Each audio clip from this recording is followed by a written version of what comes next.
annettiin tämmöinen vaihtoehto, eikä tässä jätetty sellaista mahdollisuutta, että puoleen väliin mentäisiin. Ja sitten toiseksi mä haluaisin kritisoida koko tätä kysymyksen asettelua sikäli, että tässähän ikään kuin asetettiin kaksi vaihtoehtoa, joista yksi on väärä ja toinen on oikea, siten miten oli perusteltu se asia, että molemmat voi olla vääriä tai molemmat oikeita. Eli jos Suomen kauppapolitiikan tarkoituksena on ajaa Suomen etuja, ja sitten todetaan, että Suomen etuja on myöskin ajaa näiden tiettyjen ongelmien ratkaisemista maailmankaupassa ja maailmantaloudessa yleensä ja kehitysmaissa, niin siinä tapauksessahan kumpikin oli tavallaan oikea vastaus ja sisälsi samat asiat.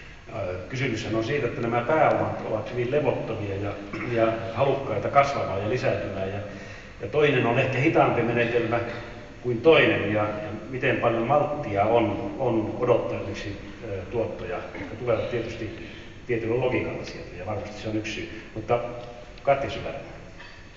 Oikeinhan tietysti myöskin pitää huolta siitä, että silloin jos Suomen valtio voimakkaasti tukee esimerkiksi suomalaista vientiä kehitysmaihin, niin